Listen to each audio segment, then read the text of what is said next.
existe même, c'est vraiment dans un degré très infime. Pourquoi? Parce que tout le monde est bien, comme on dit. Alléluia. Amen. Amen. Amen. Donc toi qui entends le message, tu as obligation de te disposer de sorte à ce que par toi le règne de Dieu puisse arriver. Parce que lorsque le fils du planteur qui se dit non, ah, moi je n'ai personne au plateau, mon papa ne travaille pas à la présidence, mon papa n'est pas au ministère. Mais lorsque ce fils du planteur te verra, toi aussi, peut-être orphelin, mais tu as fait ton chemin. Sans entendre les compromissions, sans l'aide des partis politiques quelconques. Mais tu as travaillé, tu as tenu ferme avec la grâce de Dieu et tu as réussi. Quand celui-là va te voir, il va dire, ah, il y a de l'espoir pour tous. Il va dire quoi? Il y a de l'espoir pour moi aussi. Alléluia. Amen. Tu viens de sauver une âme comme ça. Tu viens de sauver une âme bien-aimée. Parce qu'il a dit quoi? Le diable ne vient que pour voler, détruire et tuer. Mais moi je viens pour que mes brebis aient quoi? La vie et l'air en abondance. Toute personne qui reçoit de l'espérance et qui arrive aussi à se battre afin de quoi? Afin de refléter la gloire de Dieu, est une personne qui témoignera de toi dans le ciel. Gloire à Dieu. Amen. Donc ce soir,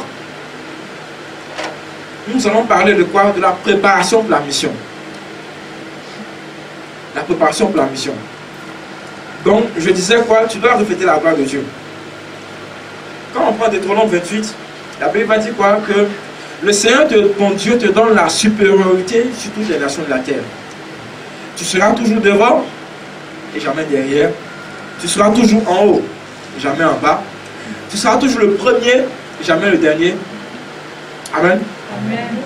Donc, toutes ces bénédictions, tu dois les manifester. Donc, c'est une mission pour toi. C'est pour cela, le psaume 69, si je ne me trompe pas, va dire ceci. Ton Dieu ordonne que tu sois... Vous ne connaissez pas ce verset. Ton Dieu ordonne que tu sois puissant. Amen. C'est un commandement. Ton Dieu ordonne que tu sois puissant. Alléluia. Amen. Puissant donc quoi? Tu as manifesté sa gloire, tu as manifesté sa grâce. Sans cela, la puissance aussi. Gloire à Dieu. Et pour se préparer à la mission, c'est-à-dire en tant que chrétien, dans notre vie, vivre de manière à refléter la gloire de Dieu, vivre de manière à être témoin authentique et véritable de Jésus-Christ. Trois principaux besoins vont être mis en évidence. Trois principaux besoins vont être mis en évidence lorsque nous allons préparer notre mission. Parce que n'oubliez pas, toute chose à laquelle Dieu nous appelle, nous devons produire un résultat. Ça, n'oubliez pas. Notre vie doit produire un résultat. Avec Dieu, nous n'avons pas une obligation de moyens. Nous avons une obligation de résultat. Par la fin, il nous dira à tous, qu'as-tu fait de la vie que je t'ai donnée? Qu'as-tu fait de la grâce que je t'ai donnée? Le psaume venu va dire, nous qui avons encore le souffle de vie, c'est nous qui pouvons encore louer le Seigneur. Amen. Amen. Amen. Donc, trois besoins pour bien préparer notre mission, afin d'être de véritables témoins de Jésus. Nous avons quoi? Les trois besoins, je vais dire comme ça, donc, des besoins, en même temps, nous allons avoir les besoins spirituels. Donc, on va dire besoins humains, ressources, moyens, voilà. Donc, on a trois grandes familles, on a quoi? Trois grands piliers. Les ressources spirituelles, les ressources humaines et enfin les ressources matérielles. Les ressources spirituelles, les ressources humaines et enfin les ressources matérielles.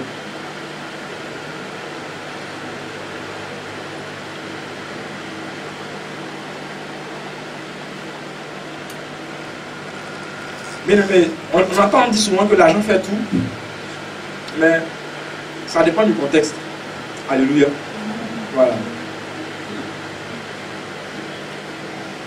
L'argent fait tout, mais même quand on trouve derrière l'argent, c'est pourquoi? C'est pour jouir de cet argent-là, c'est ça. c'est plus cet argent nous procure un bonheur. Amen. Mais il est avéré que l'argent ne fait pas le bonheur. Amen. Peut-être tu es contre cela, mais c'est une vérité. Beaucoup de gens avant toi ont peut-être rejeté cela, mais cela c'est quoi? C'est imprimé à eux. Ils ont dû le comprendre. L'argent ne fait pas le bonheur. Mais l'argent aide à résoudre beaucoup de choses. Alléluia. Donc voici pourquoi j'ai mis les ressources matérielles en dernière position. Voici, c'est d'abord le spirituel. Pourquoi? Nous allons prendre notre premier passage, Éphésiens 6, verset 12. Pourquoi c'est d'abord le spirituel?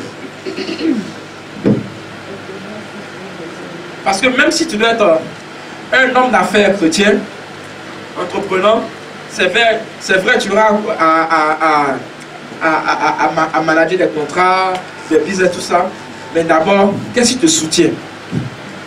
Qu'est-ce qui est derrière toi? Habituellement, si on dit, qui est derrière toi? Amen. Bien, mais souvent, on parle du monde, on parle de grands personnages qui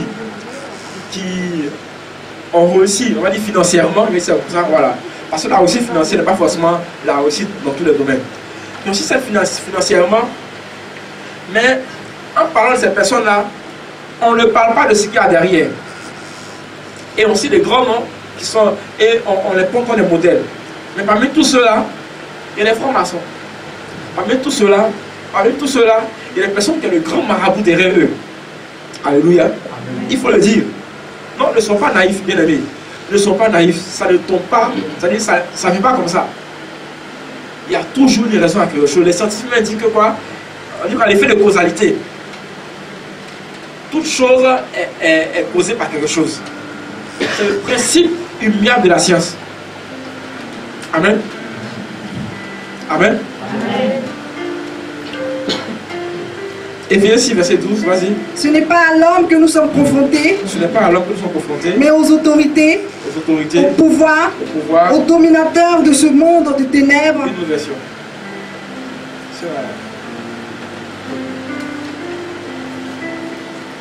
Éphésiens 6, verset 12. Car nous n'avons pas à lutter contre des êtres humains, mais contre des puissances spirituelles.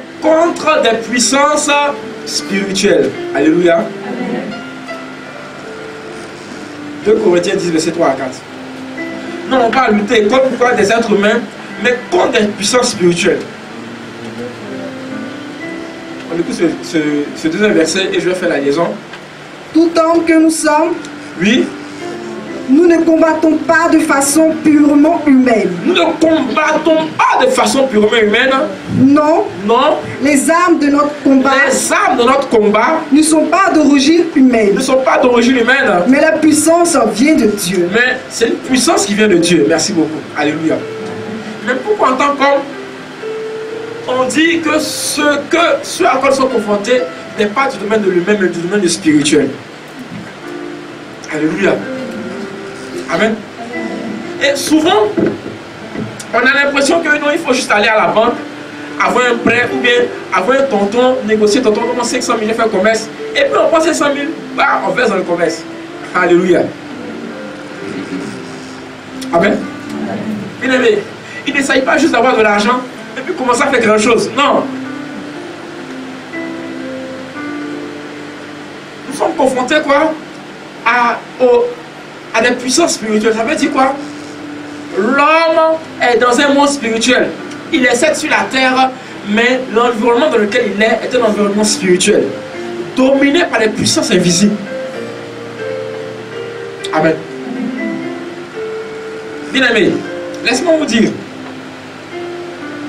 même souvent l'échec dans les mariages, dans les relations, souvent, pas tout le temps, hein, je dis souvent, c'est dû quoi au monde spirituel. Je connais une jeune fille que je suis et qu'elle n'est pas peut-être venue ce soir, mais je peux l'amener comme pièce, voilà, témoin. Son mariage échoué, pourquoi? Parce que son mari était violent. Et qu'est-ce qui faisait la violence de son mari? il était quoi? Animé de quoi? De 2 esprits de femmes de nuit. 2 esprits de femmes de nuit. Amen. Amen. Et c'est dans la prière que Dieu va révéler ça à la jeune fille. Pas parce qu'elle souffrait qu'elle a vu ça, bien aimé, mais c'est du concret, c'est authentique.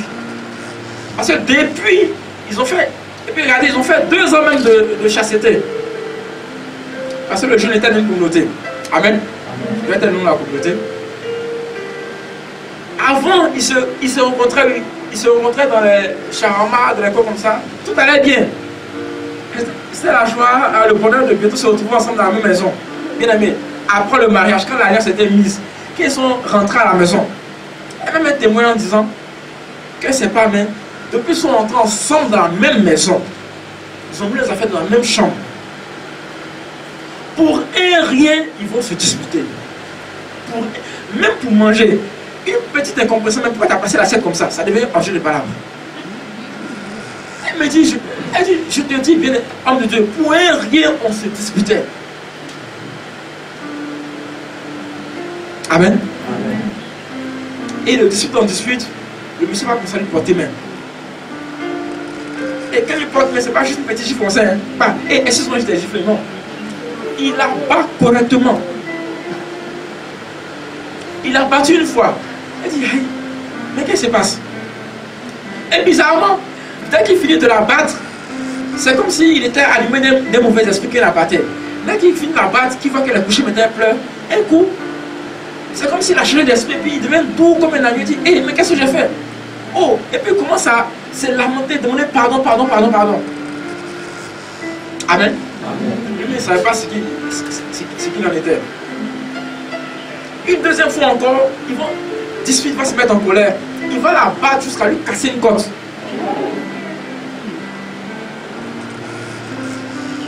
Encore, il va dire, mais qu'est-ce que j'ai fait? Après les soins de l'hôpital, la jeune fille va partir chez ses parents. Le jeune a fait toute la médiation possible. Marraine, marraine, tout ce qu'il pouvait avoir comme personne, votre même pardon. Il s'est couché même devant le papa de la fille. Il a trouvé ses vies, papa, pardon.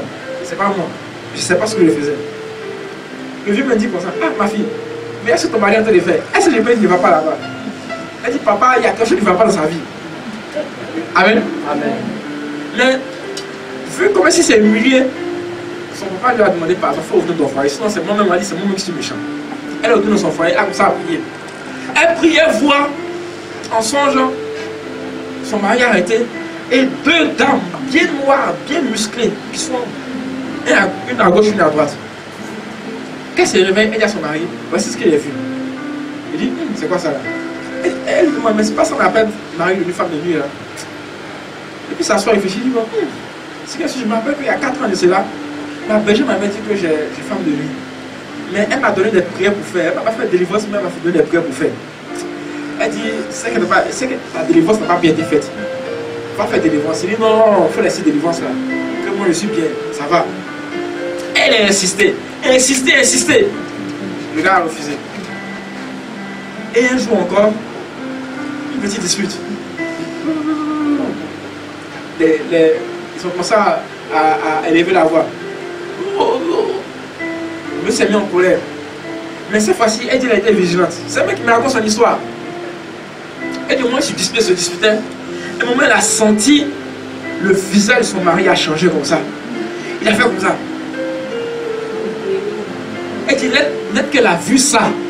Parce qu'elle savait quelque chose qui n'allait pas. Donc pendant qu'elle faisait parler, elle se disputait, elle parlait aussi, lui aussi parlait, elle regarde son visage. Qu'elle a regardé que le changement a commencé. Son portable, ses chaussures. Elle est sortie. Elle est sortie de la maison. Parce qu'elle a senti quelque chose se passer. Et effectivement, pendant qu'elle sortait, c'est comme s'il la poursuivait. Sortie, donc comment on dit là? Elle s'est cachée quelque part. Elle observait après, de loin. Elle a vu qu'il sortait, elle allait au travail. Comme elle avait le double des clés, quand il est parti au travail, elle est venue. Elle a appelé Bachir. a pris un camion, toutes ses affaires, elle a mis dedans. Depuis ce jour, elle n'est plus autonome au foyer. Ils ont fait toutes les médiations possibles. Quand le monsieur demande pardon, il faut revenir, il demande, tu as fait ta délivrance. Je ne sais pas ce qu'il va dire. Elle dit, je ne peux pas revenir. Amen. Une parenthèse. C'est juste une parenthèse. Vous savez ce qu'on appelle les esprits de limitation. Les esprits de limitation, je fais cette parenthèse pour que vous compreniez. Souvent dans vos vies, parce que je dis quoi? Lorsque tu manifestes la grâce de Dieu, la gloire de Dieu, le succès, c'est quelque part un témoignage au sacrifice de Christ sur la croix. L'esprit de limitation, qu'est-ce que c'est? C'est l'esprit, comment tu entends limitation, qui vient imposer une limite dans ta vie. Souvent on les appelle les démons gardiens. Amen. Ces esprits-là, c'est des esprits générationnels. C'est-à-dire, quelque part, un jour, soit ton arrière-grand-père, ton arrière-arrière, quelqu'un dans la famille qui a une autorité spirituelle, un jour a dit peut-être ceci, que les enfants de ceux-là ne réussissent pas. Ou bien quelque part a dit que je sois le plus riche de la famille. Amen. Quand il va dans le monde, quand il va devant une il parle comme ça, il dit famille, c'est le diable, lui il entend toute la génération jusqu'à la fin du monde. Donc, ça veut dire quoi? Si c'était un monsieur qui avait peut-être une gloire ou une richesse de 100 000 francs, après lui là, toute personne qui voudra dépasser 100 000 francs là, est frappée de malédiction. Donc, le démon de limitation, il fait en sorte que ses enfants, comme il a dit, qu'il faut que je sois le plus riche de ma famille, donc le démon va faire en sorte que toute personne qui voudra dans lui aussi son travail, tout cela, dépasser la gloire qu'avait son papa, le démon va le bloquer. Il va faire comme un corridor. Amen. C'est ce qu'on appelle un démon gardien. Il est là pour faire en sorte que la parole qui était déclarée, c'est pas s'accomplisse. Amen. Les esprits de limitation. Souvent, vous faites doctorat, tout. Mais viens, tu t'en vas dans l'entreprise, on te donne quoi? Salaire de quelqu'un qui a BTS. Amen. Alors que tu as un DSS. Bien aimé, c'est spirituel. Alléluia. J'ai voulu pour ces deux exemples-là, pour dresser un peu le décor, pour que vous sachiez que, voilà, nous sommes dans un monde spirituel. Donc c'est pour la dire quoi? Les armes de nos combats, c'est pas comme l'homme que nous luttons, mais c'est comme les puissances que nous luttons. Amen. Donc, en premier lieu, nous avons quoi? Besoin de ressources spirituelles. Amen. Et comme ressources spirituelles, donc j'avais dit quoi? Ressources spirituelles, on aura les ressources humaines et les ressources matérielles. Donc aujourd'hui, moi je vais parler des ressources spirituelles. Et le jeudi prochain, le modérateur nous parlera des ressources humaines et des ressources matérielles pour la réussite de notre mission. Donc, comme ressources spirituelles, je vais prendre 3 piliers principaux qui sont quoi? La prière, le jeûne et la parole de Dieu. La prière, le jeûne et la parole de Dieu. PJP. La prière, le jeûne et la parole de Dieu.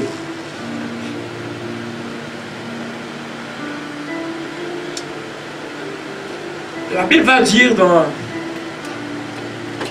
le psaume 11, je le lis moi-même, psaume 11 à partir du verset 3, quand les fondements sont renversés, le juste, que ferait-il? Une version le dit ceci, quand les fondements sont faussés, que peut faire le juste? Que peut faire le juste quand les fondements sont faussés?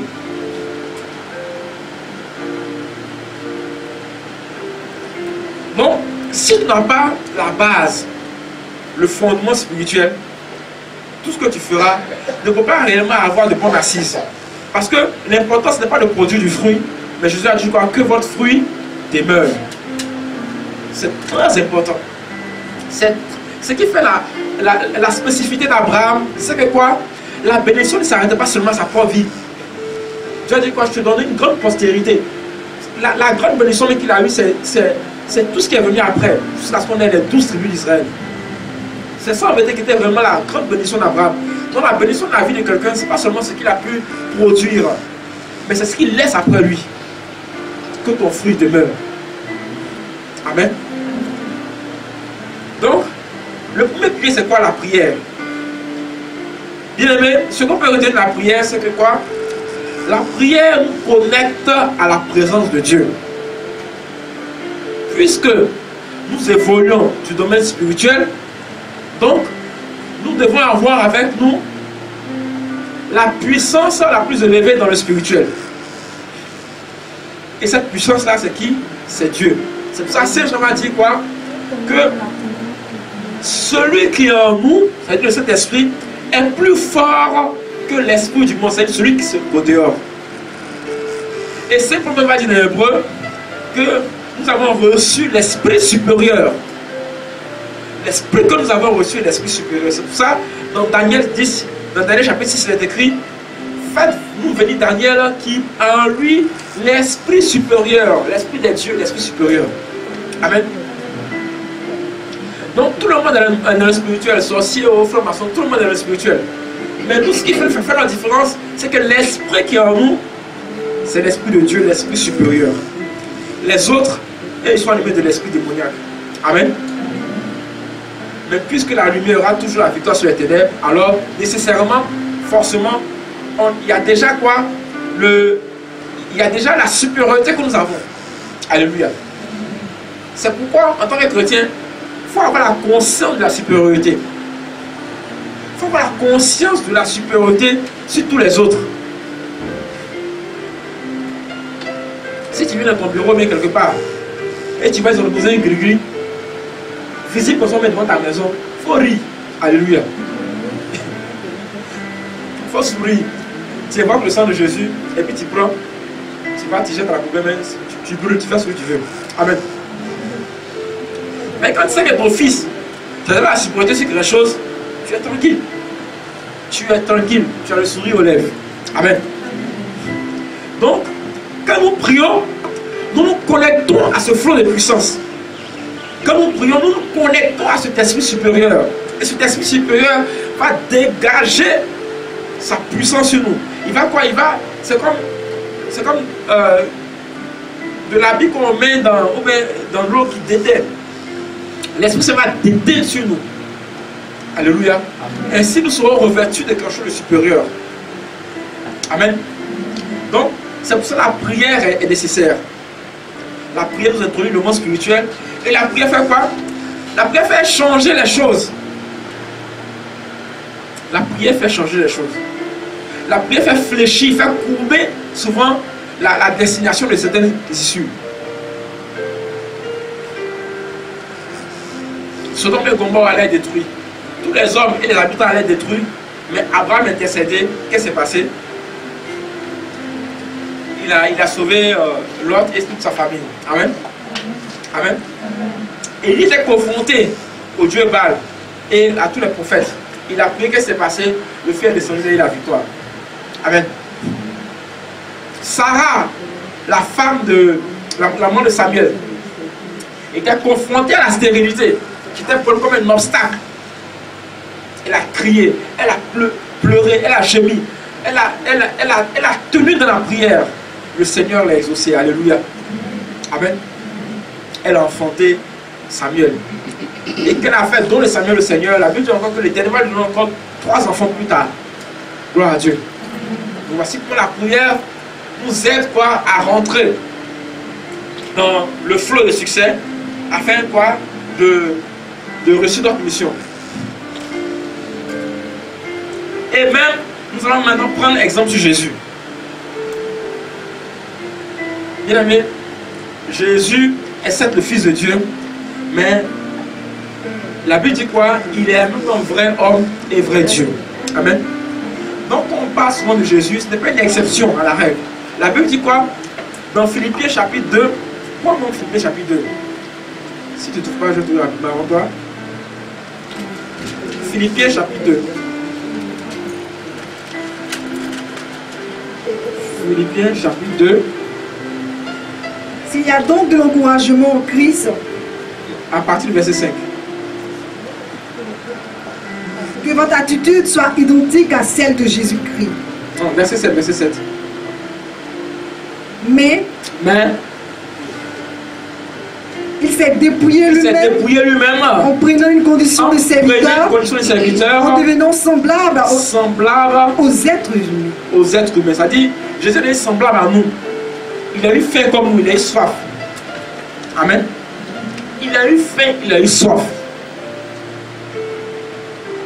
C'est pour ça que Pierre va dire, lorsqu'il prêchait après la Pentecôte, il va dire quoi? Ce Jésus que vous avez crucifié, c'était un homme rempli de force et de Saint-Esprit qui allait partout faisant le bien. Acte 10. Pas qu'on pense que je vais raconter des choses. Acte 10 à partir du verset 3.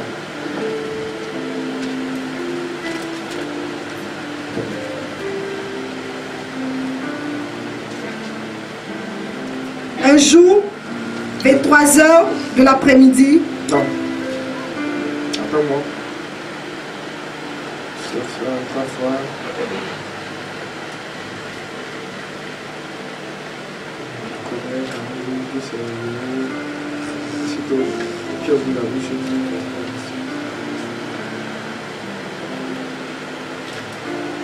Verset 38. Acte 10, verset 38. Ce Jésus de Nazareth. Ce Jésus de Nazareth. Vous savez comment? Vous savez comment? Dieu lui a conféré l'onction, l'Esprit Saint et de puissance. Il est passé partout en bienfaiteur. Amen. Donc, la différence avec nous, c'est que Christ était sans péché. Alléluia. Parce qu'il n'est pas né d'un homme, il n'est pas né de la semence d'un homme, mais né de Dieu. C'est le Saint-Esprit qui a fécondé le sein de Marie. Donc la différence avec nous, Jésus, c'est que Jésus était né sans péché. Il avait reçu quoi? La plénitude de l'Esprit, aussi la plénitude de l'onction. Amen. Donc il opérait de la dimension extraordinaire, c'est tout. Sinon il n'aurait pas dit dans Jean chapitre 12, si vous croyez en moi, vous ferez les œuvres que je fais et vous ferez même le plus grande. Alléluia. Amen. Donc la prière a été, en Luc 5, a été quoi? Une nourriture pour Jésus. La prière a été quoi? Je ne dis pas une tradition, mais c'était la tasse de thé. Ouais, c'est comme ça. Jésus en faisait une pratique régulière tous les jours. Parce que c'était une nécessité pour lui de demeurer dans la prière. Depuis le verset Luc 5, 15 à 16. On parlait de plus en plus de lui. Et de grandes foules s'assemblaient pour l'entendre. Et se faire guérir de leur maladie. Et lui se retirait dans les lieux déserts. Et il priait. Luc 6. Il se retirait dans les lieux déserts et il priait. C'était une coutume pour lui, une habitude régulière qu'il faisait, qu'il pratiquait. Vas-y. En ces jours-là, Jésus s'en alla dans la montagne pour prier. Et il passa la nuit à prier Dieu. Merci beaucoup. Il passa la nuit à prier Dieu. Luc 22. Chapitre de Luc 22, 39 à 40. Il sortit et se rendit comme d'habitude au mont des Oliviers. Et les disciples le suivirent. Luc 21, maintenant, 37, 38. Il se rendit pour ça, comme à son habitude, au mont des Oliviers. Qu'est-ce qu'il faisait? Jésus passait le jour dans le temple à enseigner. Et il sortait, passait toute la nuit sur le mont dit des Oliviers. Alléluia. Quand on prend ces deux versets, ça nous suffit déjà. Pas qu'il priait toutes les nuits sans se reposer, mais la prière de nuit était régulière dans sa vie. Amen. Mais nous avons besoin de prier. Nous avons besoin d'avoir une vie de prière. Alléluia. Parce que ce Dieu-là qui nous appelle à témoigner de lui, comment pourrons-nous témoigner de lui si nous ne sommes pas en communion avec lui, si nous ne sommes pas en connexion avec lui? Amen. comment je peux te faire transfert Orange si tu n'es pas connecté sur le réseau Orange? Donc, nous avons besoin d'être connectés. Ce n'est pas juste de dire à Dieu, d'attendre jusqu'on a des besoins, Seigneur, je veux un travail. Non, la prière, ce n'est pas juste demander à Dieu, Seigneur, je veux un travail. Non, ce n'est pas ça la prière. Ça, c'est une demande. Alléluia. La prière est une relation. Est une relation que nous devons entretenir avec Dieu. Une relation d'amour. C'est pour ça que la Bible va dire quoi? Moïse va dire au peuple, tu aimeras le Seigneur ton Dieu. Tu aimeras. Il n'a pas dit tu prieras. Ou bien tu demanderas au Seigneur ton Dieu. Tu aimeras. Le premier commandement. Dans Matthieu 10, la Bible dit qu'un pharisien va venir demander à Jésus, Seigneur, dis-nous quel est le plus grand commandement? Il va dire quoi? Tu aimeras le Seigneur ton Dieu de ton cœur, de tes forces, de ton esprit, et tu aimeras ton prochain comme toi-même, le second. Alléluia. Nous avons besoin de prier. Prier renverse ces forteresses. Amen. Parce que tu ne veuilles pas, tu as des ennemis, bien aimés. Tu as des ennemis. Que tu le veuilles, que tu ne le veuilles pas. Tu as des ennemis. Amen. Il y a certains qui sont physiques, il y a certains qui sont spirituels. Mais face à ces ennemis-là, quel recours tu as? Quel est le recours? Tu as dit non, mais je suis un enfant de Dieu, non? Non, Dieu me voit, donc Dieu va me protéger. Ah bon? Dis un point, ah bon? Ah bon? La Bible dit quoi dans Galates 6? Ne vous y trompez pas.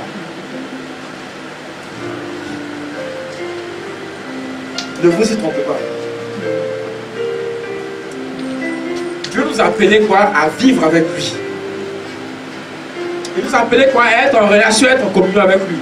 Et cette image-là, déjà depuis le jardin d'Éden, il va l'annoncer. La Bible dit quoi? Dieu venait régulièrement au moment de la brise légère pour parler avec Adam.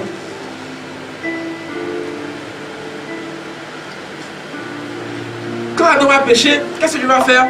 Dieu va trouver un moyen de se rendre présent parmi son peuple. Parce que le cœur de l'homme était encore trop endurci pour entendre la parole de Dieu.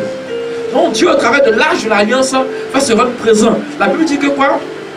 Comment Exode 34. Mais souvent quand on parle de prière, on se dit, mais bon, prière, mais quel est le véritable fondement? Quelle est la véritable raison? Il faut comprendre la véritable raison. Pourquoi est-ce que Dieu nous appelle? Nous devons avoir une vie de prière. Donc, Exode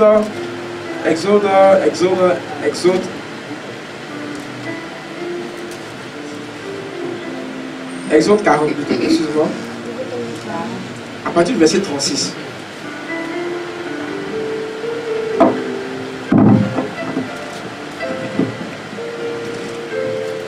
Quand la nuée s'élevait au-dessus de la demeure, les fils d'Israël prenaient le départ pour chacune de les étapes. Quand la nuée s'élevait au-dessus de la demeure, les fils d'Israël prenaient le départ pour chacune de leurs étapes.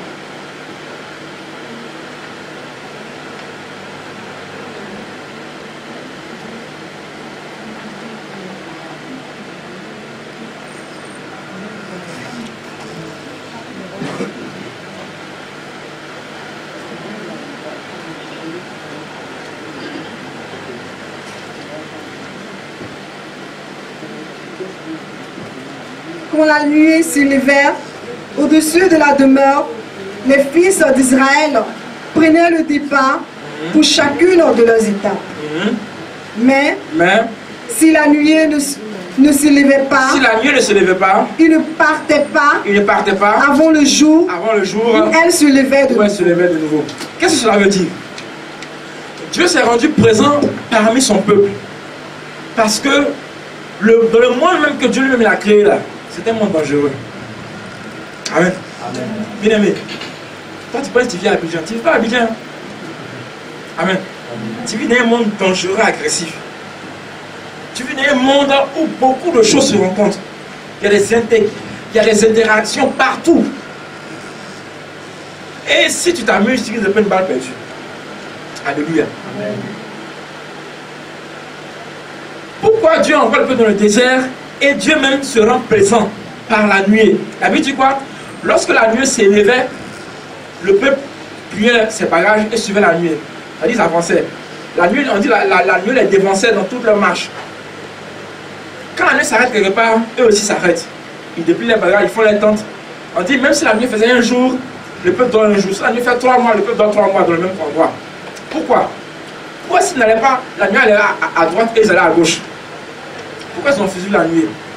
Parce que sans la nuée, sans la présence de Dieu dans leur vie, ils étaient foutus. Alléluia. Et bien aimé, ce monde n'a pas changé là. Salomon dit dans Ecclésiaste 3, il n'y a rien de nouveau sous le soleil.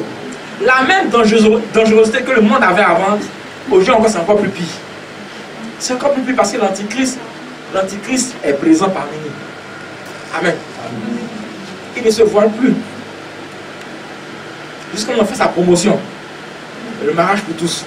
Suivez mon regard. Alléluia. C'est ça l'Antichrist. L'abomination, c'est qui était caché là. On ne peut pas en parler en public là. Maintenant, c'est devenu une loi. On veut faire admettre ça forcément aux gens. Bien aimé, la prière va te connecter à la présence de Dieu. Sinon, qu'est-ce qui fera fuir tes ennemis devant toi? Qu'est-ce qui fera fuir? Qu'est-ce qui divisera la main devant toi si Dieu n'est pas avec toi? Si Dieu n'est pas avec toi. Je me demande si la jeune fille dont j'ai donné son témoignage tout à l'heure. Si elle n'avait pas prié pour recevoir la révélation, qu'est-ce qui serait passé un jour? Qu'est-ce qui se serait passé un jour? Alléluia. Grâce à Dieu, elle est encore vivante aujourd'hui. Parce qu'elle a reçu une révélation. La révélation, c'est comme la lumière. Clink. Elle a compris. Ici, là, on n'intercède pas. On gagne temps. Voilà. Souvent, la sagesse, il faut savoir ce qu'il faut faire à chaque moment. Nous devons prier. La présence de Dieu fait fuir les autres présences. Elle repousse. Dimanche passé, c'est dimanche passé, oui, dimanche passé. J'ai donné un petit témoignage. Pour ceux qui n'étaient pas là. Bon, je vais le redire pour ceux qui n'étaient pas là. Nous étions à la recherche d'une servante. Amen.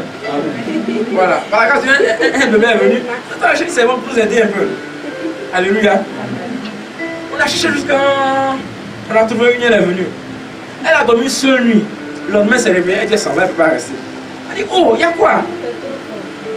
Elle ne peut pas rester, qu'elle n'a pas pu dormir la nuit. Après elle va coincé, elle dit, non, en fait, elle est dans ce masque. Oh, Jésus.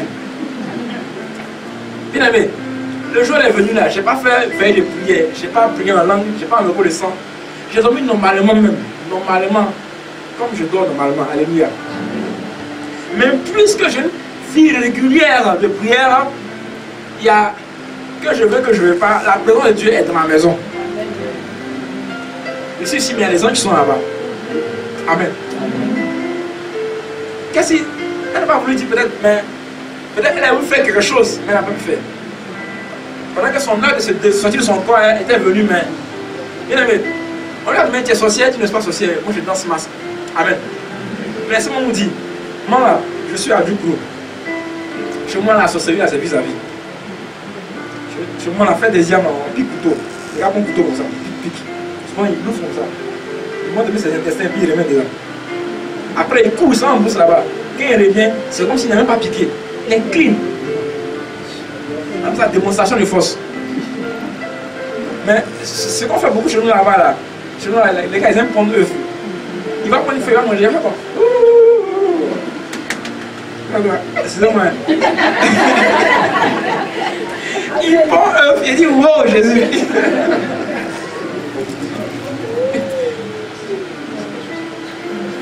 Et souvent, pendant qu'il fait ça, l'enfant qui est à côté qui sonne la petite bouteille, c'est un initié. Hein? Même lui qui fait ceux qui sont là, quand les commandes passent, puis elles fait ce foot là. Elles sont initiées. Elle n'a pas fait non, quand tu danses max, vous tous êtes dedans. Vous tous vous êtes dedans, bien aimé. Tu vois, les villages là, t'entends par l'heure. Tu penses à tout le monde qui tape, t'entends par l'heure. Si tu regardes bien, son arrière-grand-père tapait. Son grand-père a tapé, lui aussi a tapé. Donc eux tous, ils sont dedans. Amen. Amen. Donc souvent aussi, tu ne sais pas qui tu reçois chez toi. La vie de prière, là, c'est ton propre bien. Dieu n'a pas mis de prière derrière Dieu. C'est toi qui as besoin de sa grâce. la vie de prière, si tu as vraiment témoigné de la victoire de Jésus-Christ. C'est ça le témoignage. Quand je dis, ça vous fait, vous êtes un peu content, non? Ça vous fortifie un peu. De sorte à ce que, si vous êtes dans une maison, c'est bizarre, quand vous êtes comme ça, aussi Dieu va agir. Amen. Donc, voici le témoignage, c'est ce que Dieu veut. Au travers du témoignage 1, ça touche depuis les autres qui sont fortifiés aussi, arrivent aussi quoi, à expérimenter la même chose. C'est ce que Dieu veut. Parce que ce n'est pas normal que les forces des ténèbres aient la domination de ce monde-là. Ce n'est pas normal. Il y a une erreur de la nature qui n'est pas, c'est pas normal. Il y a quelque chose qui n'a pas bien été fait, alléluia. Amen. Mais simplement, c'est nous les chrétiens qui ne prenons pas nos responsabilités. C'est tout. C'est nous qui ne prenons pas nos responsabilités. Que Dieu prenne pitié de nous. Amen. Amen. Donc, je vais passer sur la prière. Pour aussi notre mission en tant qu'enfant de Dieu.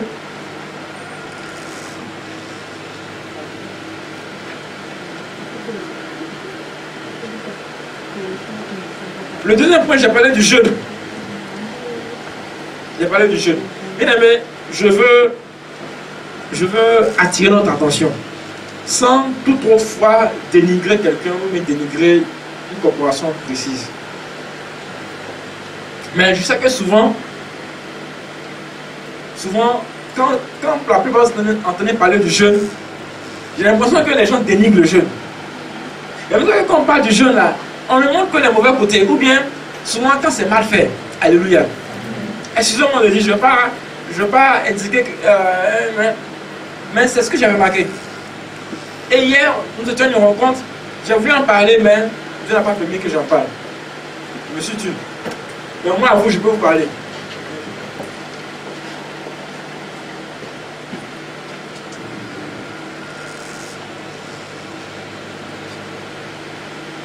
À vous, moi, je peux vous parler.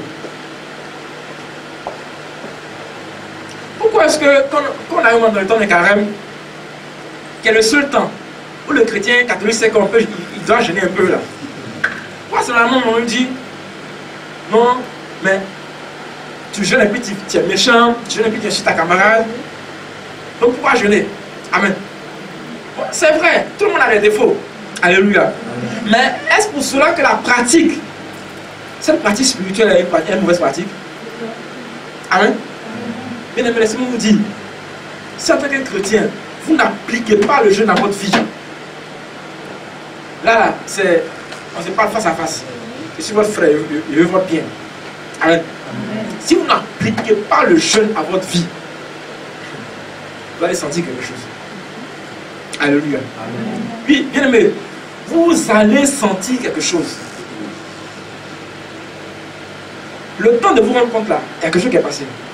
Mais aïe, j'ai raté un épisode, il n'y a rien raté. Je n'ai pas été juste prudent, je n'ai pas été discipliné. Amen. Le jeûne est important. Même si quand tu jeûnes, tu as forcé ton visage et puis tout le monde sait que tu jeûnes, c'est pas grave, il faut jeûner. Je dis il faut jeûner, c'est pas parce qu'on dit ça. Pas parce qu'on dit ça que vous allez dire non, on dit que quand tu jeûnes là, souvent ton visage est serré, on dit pas ton visage est serré, que Jésus-Christ a ressuscité, non, pas ton visage est serré, que Jésus-Christ a dit non, toi tu n'es pas jeûné. Et puis dans tout le temps des carêmes là, c'est seulement vendredi Saint-Digène. Et puis après, le mercredi descend. Et puis après ça, dans 365 jours, toi tu jeûnes que le mercredi descend et le vendredi saint. Waouh! Tu es spécial. Amen. Tu es spécial, bien aimé. Je te félicite. Il n'y a pas l'autre. Bon, ça dépend, hein. Ça dépend. Peut-être qu'on n'a pas, on ne prend pas le même chemin. Mais je crois que nous tous sommes créés à l'image et à la semblance de Dieu. Amen. Donc, nous tous sommes confrontés aux mêmes difficultés, aux mêmes situations. Les mêmes oppositions spirituelles, nous sommes confrontés. Alléluia. Le jeûne est important. Le jeûne est primordial. Le jeûne est crucial pour la vie d'un chrétien. Le jeûne est crucial pour la vie d'un chrétien. Je l'affirme haut et fort. Si même après ton jeûne, tu n'arrives pas à te baigner, que tu as mangé ton photo de midi, tout ça, c'est pas grave. C'est pas grave. Au moins tu essaies de jeûner un peu. Un peu. Quand tu as continué le jeûne, tu vas apprendre à te discipliner, peut-être à te maîtriser. Mais il faut commencer. faut avoir un peu l'habitude de jeûner. Il est recommandé pour une vie de grâce, de succès, de puissance, au moins 2 jours de jeûne par semaine.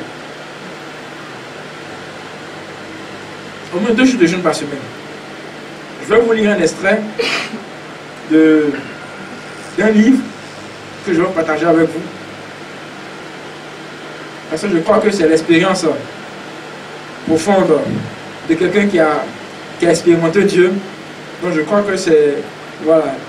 Je suis dans l'obligation aussi de vous partager les bonnes choses que j'ai vues au travers de ce livre. Le chemin de la prière victorieuse, qui parle un peu du jeûne. Donc, juste quelques parties. L'homme de Dieu dit ceci: le jeûne, c'est l'abstinence délibérée de nourriture dans le but de nous consacrer à une communion plus profonde avec le Seigneur et de renouveler notre puissance spirituelle. Pourquoi quand on parle du jeûne, on voit les mauvais côtés et on ne peut pas les bons côtés? Le jeûne déclenche une puissance spirituelle.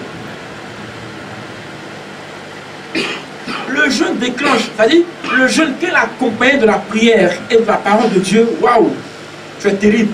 Tu es plus efficace même que la bombe atomique. Amen. L'homme de Dieu dit ceci: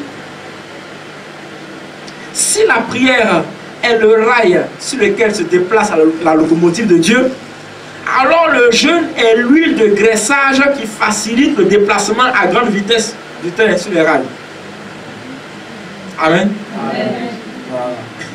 Le jeûne est la graisse, amen, qui facilite. Pas qu'il faut seulement jeûner et tu recevras. Non. La Bible n'a pas dit jeûne et tu recevras. La Bible a dit demande, donc prie. Amen. Mais il faut donner la puissance de la prière par le jeûne. Bien aimé, il y a certaines choses que Dieu ne fera pas tant que la prière de ses enfants ne s'accompagne pas de jeûne. La Bible dit quoi? Dieu résiste aux orgueilleux et accorde sa grâce aux hommes. Mais je ne te dis pas que tu es orgueilleux. C'est ce que je dis. Mais la Bible dit quoi? Approchez-vous de l'Éternel avec crainte et tremblement. Qu'est-ce que cela veut dire? Ça veut dire aussi que venons à l'Éternel dans une position d'humilité. L'humilité, on ne finit jamais d'avoir, bien aimé. Donc, chaque fois que, c'est pour ça, dans l'église, on demande de faire la génuflexion. Avant d'entrer dans l'église, c'est un genre d'humilité. Le jeûne, qu'est-ce que le jeûne fait? Dans le jeûne, nous nous privons de ce qui est primordial pour notre corps.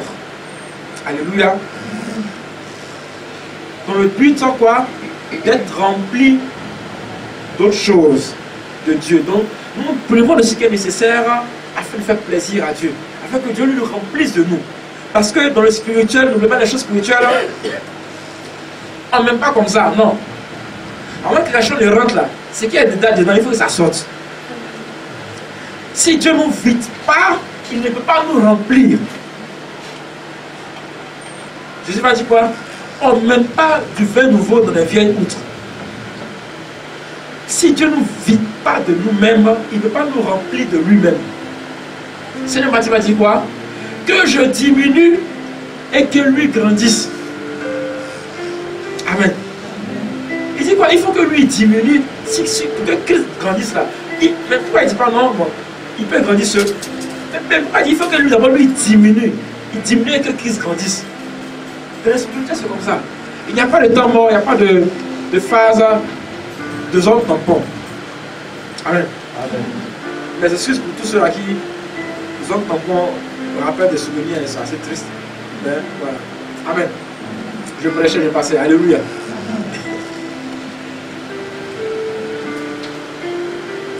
Donc, le jeûne, lorsque nous avons faim, nous sommes faibles.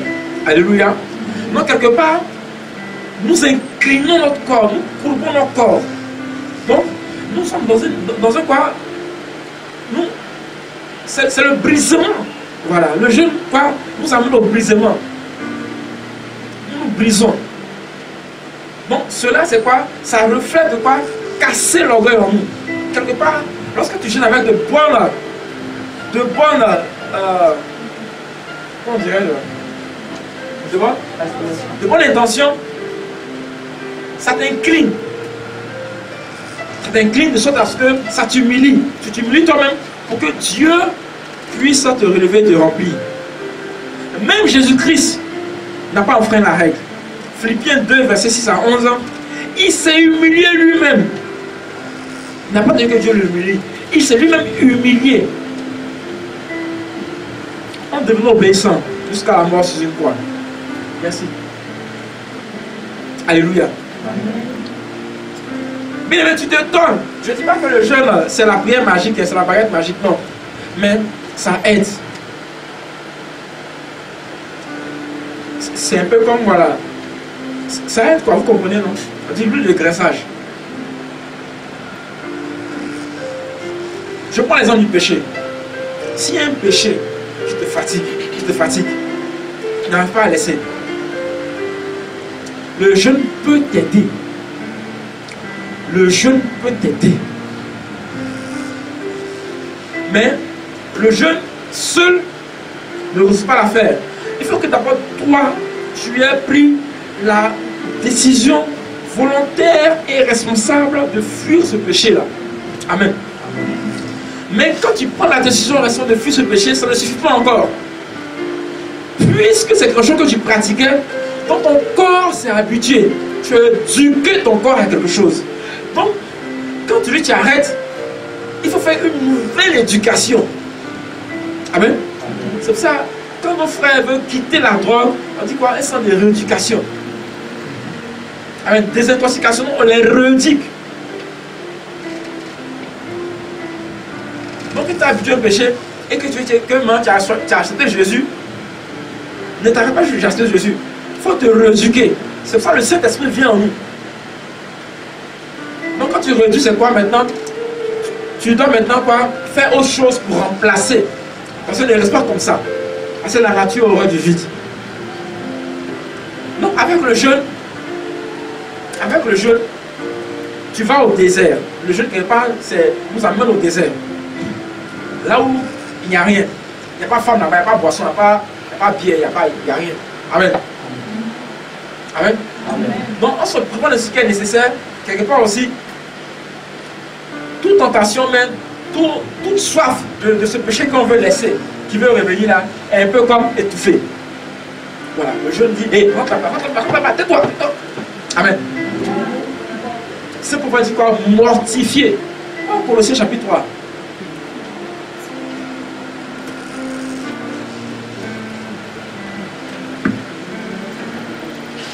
Vous avez été ramenés de la vie. À partir du verset 5. Faites donc mourir. Faites mourir. Tout ce qui est terrestre en vous. C'est pour me dire, pas faites souffrir. Il dit quoi? Faites mourir vos désirs. Alléluia. Bien aimé, laisse-moi te dire, souvent, il faut attaquer les choses à la racine. Excusez-moi, mais si dans ta jeunesse tu as pratiqué beaucoup, surtout au niveau des relations sexuelles, que tu veux laisser, une seule décision ne suffit pas. Moi, ce que Dieu m'a dit, qu'est-ce que Dieu me dit? Pour cette question-là, Dieu dit pour avoir la victoire sur le péché, il faut mettre en même temps plusieurs leviers. Il faut faire mettre en action plusieurs leviers. Sinon, c'est dangereux. D'abord, il faut haïr le péché. Il ne s'est pas juste de laisser. Non. Tu dois haïr le péché. Comprendre que c'est mauvais. Donc, de manière raisonnable, en tant que personne humaine, donc, je ne dois plus faire ça. Tu haïs le péché. Donc, tu enlèves le péché dans ton cœur. Il faut mettre quelque chose dans ton cœur. C'est quoi? L'amour de Dieu. Il faut maintenant aimer Dieu de toutes tes forces. C'est ça. La Bible dit quoi? Aime. Tu aimeras l'Éternel de tout ton cœur. Pourquoi il dit tout ton cœur? Il dit tout, tout. Il ne faut même pas laisser une place pour quelque chose dans tout ton cœur. L'amour de Dieu. Toutes tes forces. Ainsi, il n'y aura aucune force pour aller aimer autre chose. Alléluia. Comprenez, hein, comprenez. C'est très important ce que je dis. Parce que c'est des choses pratiques. Et nous sommes confrontés à ça tous les jours de notre vie. Donc, aimer l'Éternel de toutes ses forces, aimer Dieu de toutes ses forces. En troisième lieu, qu'est-ce qu'il faut faire? Il faut accepter et recevoir le message de la sanctification. Qui dit quoi? Que soyez saints comme votre Père Céleste est saint. Il faut l'accepter aussi. Ça fait un message en plus. Amen. Et maintenant, qu'est-ce qu'il faut faire en dernier lieu? Il faut fuir toutes les occasions du péché. Il faut fuir. Quand tu vois le péché quelque part, il faut partir. La Bible dit, on résiste au diable, mais le péché, on fuit. Fuyez le péché, mais résistez au diable, mais fuyez le péché. Non, ça va, il me maîtrise.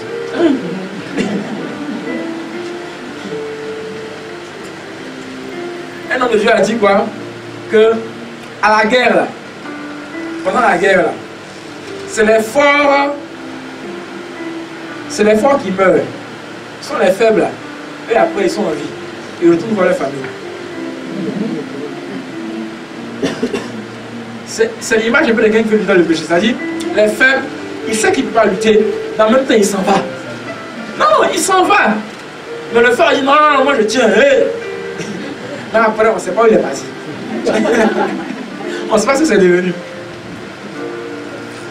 Donc, dans notre mission, notre témoignage, notre témoin de Jésus-Christ, témoin que Jésus-Christ est merveilleux, témoin que le Seigneur est miséricordieux, que Dieu est amour, que Dieu est avec nous, que Dieu nous bénit. N'oubliez pas qu'il a dit, quand Dieu a créé l'homme, écoutez, lisez la parole de Dieu et imprégnez-vous de cette parole-là. Regardez, quand Dieu crée l'homme dans Genèse 1, chapitre 26, pourquoi Genèse chapitre 1, verset 26?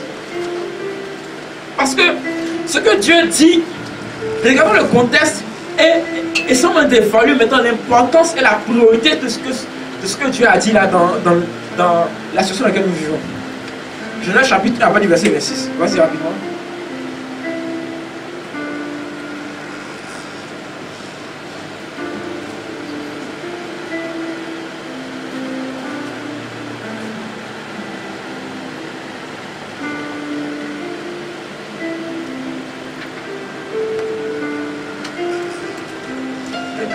Genèse, c'est plus facile à trouver Genèse. Dieu dit, faisons l'homme à notre image, selon notre ressemblance, et qu'il soumette. Et que quoi? Et qu'il soumette. Les poissons de la mer, les oiseaux du ciel, les bestiaux. Ça dit toute la création. Que l'homme puisse soumettre. C'est la première parole que Dieu sort de sa bouche. Est-ce que de dire que Dieu ose sortir de sa bouche en créant l'homme? Que l'homme soumette. Amen. Continue. Et qu'il soumette les poissons de la mer. Prochain verset. Dieu créa l'homme à son image. Prochain verset. Dieu les bénit. Et Dieu les dit. Le premier acte. Dieu va quoi? Va les bénir. Et Dieu va les dire quoi? Soyez féconds. Et prolifique. Remplissez la terre. Et dominez-la. Et quoi? Dominer la terre. Alléluia. Bien aimés, voici notre cahier de charge. Si on parle de cahier de charge, voici notre cahier de charge. Tout chrétien qui ne rentre pas dans cela, il est à gauche. Excusez-moi du terme, il est à gauche. Vous comprenez ce que je veux dire. Amen. C'est ça que j'ai dit au départ, que même que Dieu a dit ça, le diable est venu semer la zizanie. Et l'homme a été frappé de malédiction. Mais Christ est venu. La Bible dit quoi? Là, le péché a abondé, la grâce a surabondé. Que la loi est venue par Moïse, mais la grâce et la vie sont venues par Jésus-Christ.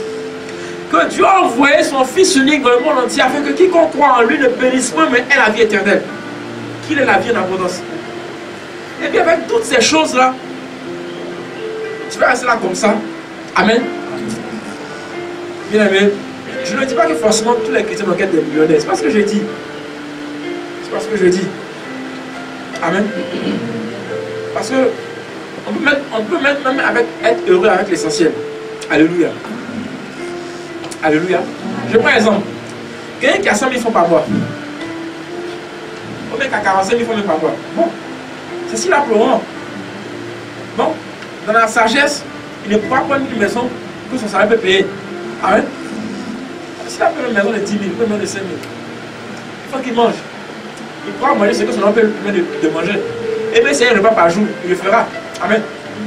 Et personne ne va pas aller manger pour éduquer tous les jours. Il serait insensé. Bon, voyez maintenant cette personne-là qui touche le peu là. Et puis dans ça là encore, d'autres problèmes vont s'ajouter dedans. Enfant qui est malade, problème ici, problème là-bas. Pourra-t-il réellement s'épanouir? Non. Amen. Donc quelque part, dans ce que Dieu nous donne, même si ce n'est pas extrêmement grand, mais voilà, mais au moins ce que Dieu nous donne là, c'est ce qu'il nous faut. Amen. Ce que Dieu réserve pour nous, pas ce qu'on a actuellement, ce que Dieu réserve pour nous, c'est ce qu'il nous faut, c'est pour nos besoins précis. Alléluia. Maintenant ça, il n'y a pas la maladie.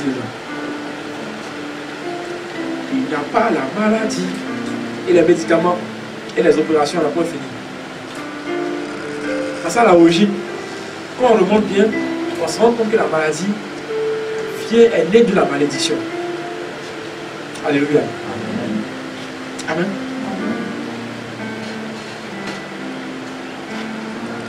Donc, être béni aussi, témoin évidemment de Jésus aussi, c'est quoi? C'est de pouvoir jouir du fruit de son travail. C'est de pouvoir jouir du fruit de son travail. Ça, la Bible dit dans le psaume 128, heureux qui craint le Seigneur et qui marche sa route, du labeur de tes mains, tu te nourriras. Amen. Amen. Dieu va dire dans Agé, vous plantez, vous semez beaucoup, vous moissonnez un peu. Ah, c'est la malédiction. Donc, c'est des personnes qui ne jugent pas le fruit de leur travail. La montagne a couché d'une souris. Alléluia. La montagne, des fois, accouche une souris. Que Dieu fasse grâce, miséricorde. Donc, le jeûne mêlé à notre prière va décupler une puissance spirituelle qui va nous aider à avancer dans la vie et à témoigner véritablement de Jésus. Acte 13. Sans les moyens spirituels, on ne peut pas aller en mission, bien aimé. Sans les moyens spirituels, on ne peut pas aller en mission. Je l'ai dit tout à l'heure. Ce n'est ni... Salomon même va le dire dans Ecclésiaste chapitre 6, si je ne me trompe pas. Attends. Laisse-moi vous donner ce texte-là et notez-le parce que c'est un texte que tout le monde n'entend pas. Ça va forcément vous aider quelque part. Laissez-moi... Notez Ecclésiaste, s'il vous plaît. C'est un verset... On parle de la sagesse. Notez Ecclésiaste. Je crois que... C'est... Chapitre 6, chapitre 9.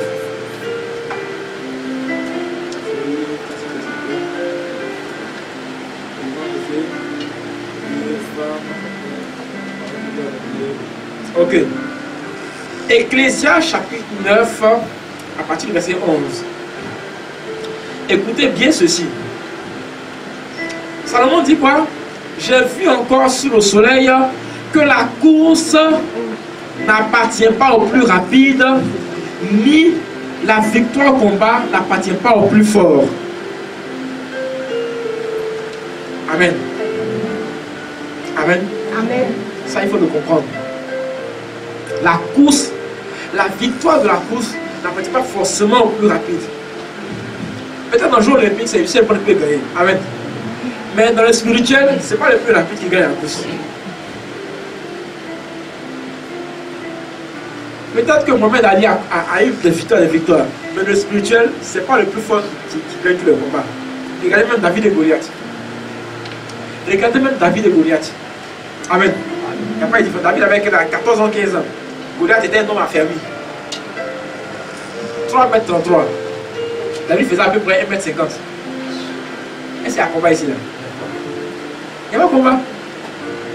Mais comment se fait-il? Un petit caillou. Un petit caillou a terrassé un géant de 3,33 m. Amen. Le combat était spirituel. Et puis je ne comprends pas. Dans ce verset-là, on n'a pas le temps de le lire.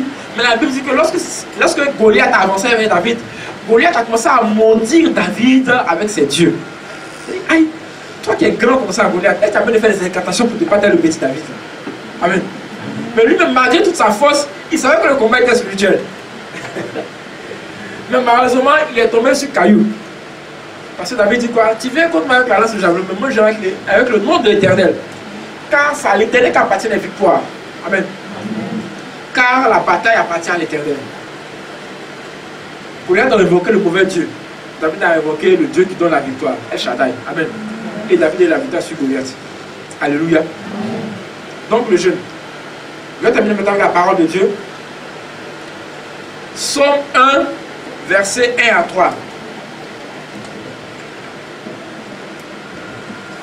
Heureux l'homme qui ne prend pas partie des méchants. Ne s'arrête pas sur le chemin des pécheurs, et ne s'assied pas au banc des moqueurs, mais qui se plaît à la loi du Seigneur. Dans la méditation de la parole de Dieu, je prends ma version ici qui dit ceci.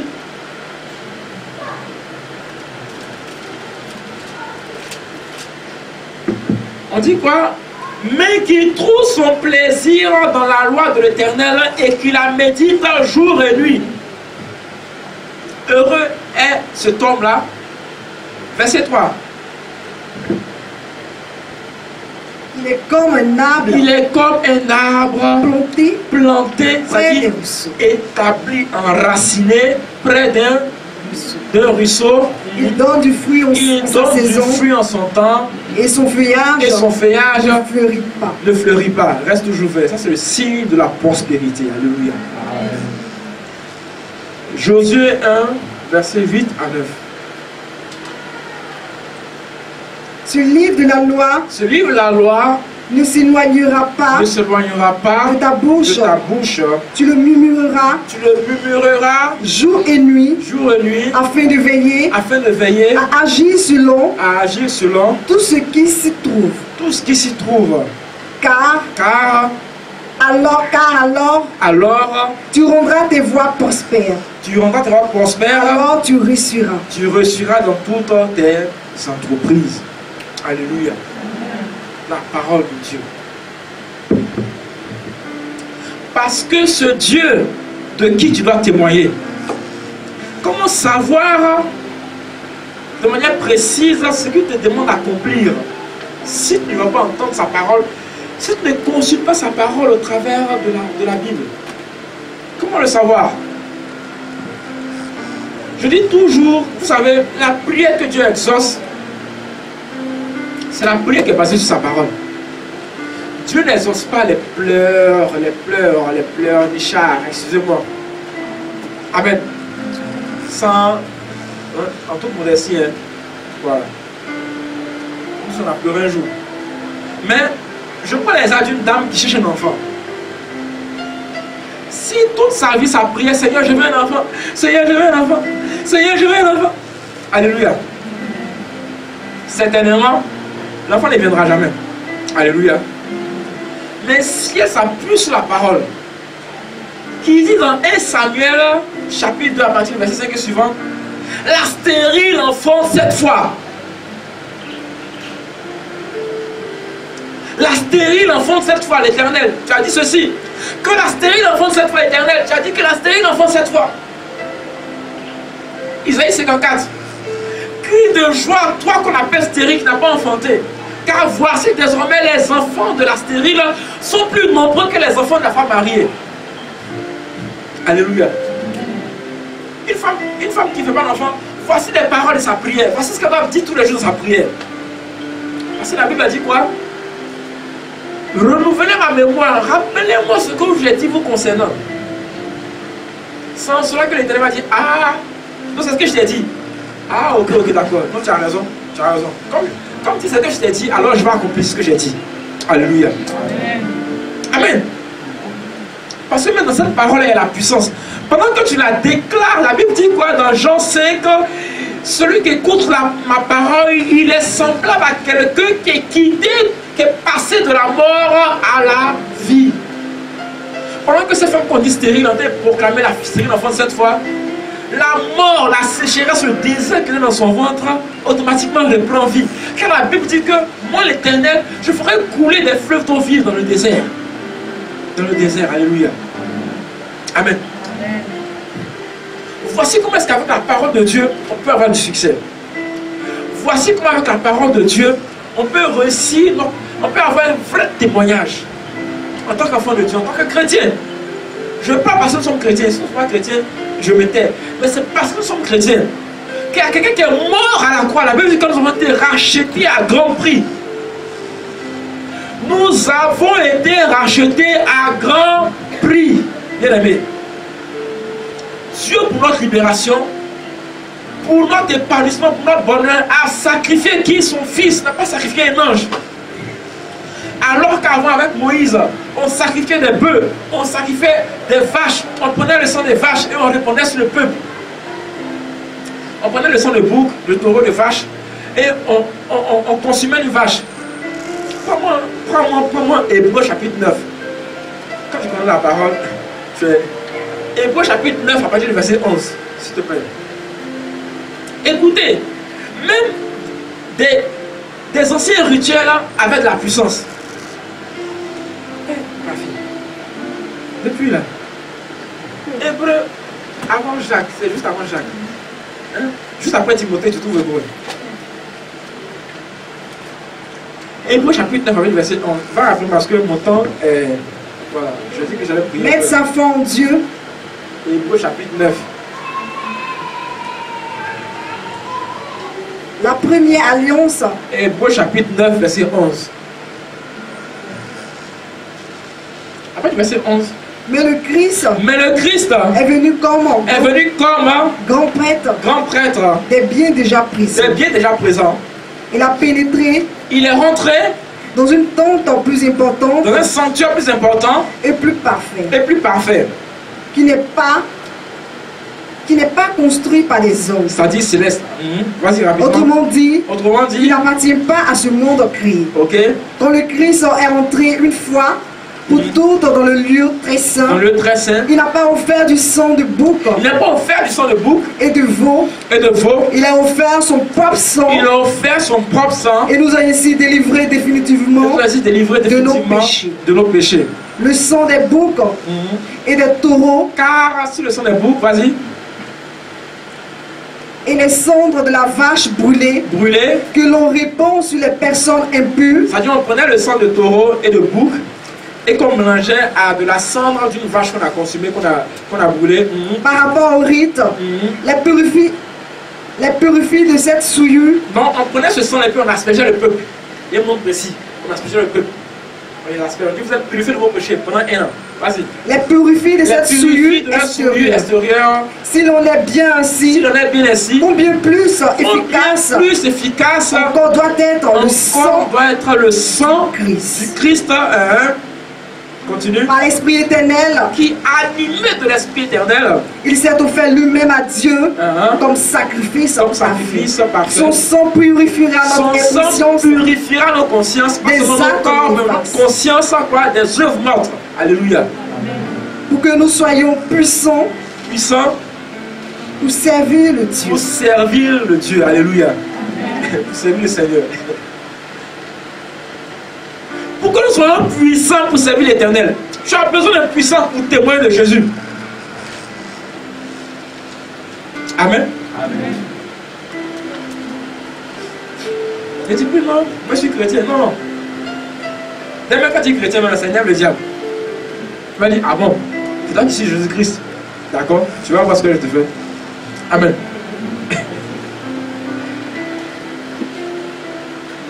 Donc, bien aimé, nous avons une obligation.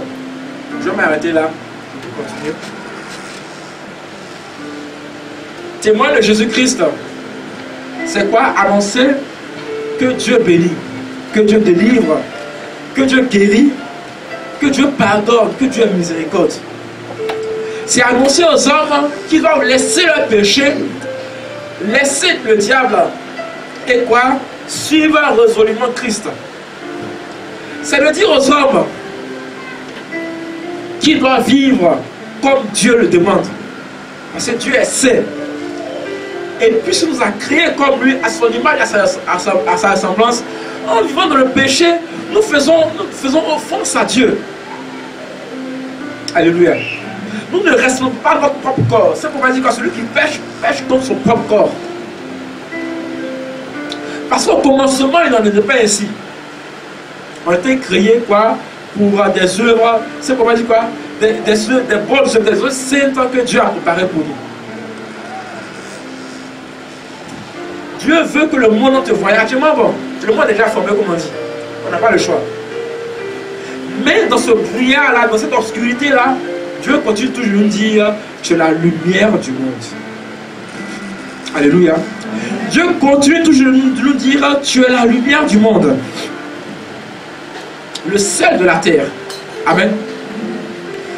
Donc, de manière consciente, nous devons prendre nos responsabilités et glorifier le nom de Jésus-Christ. Alléluia. Alléluia. On va se tenir debout simplement. J'appelle le reste pour.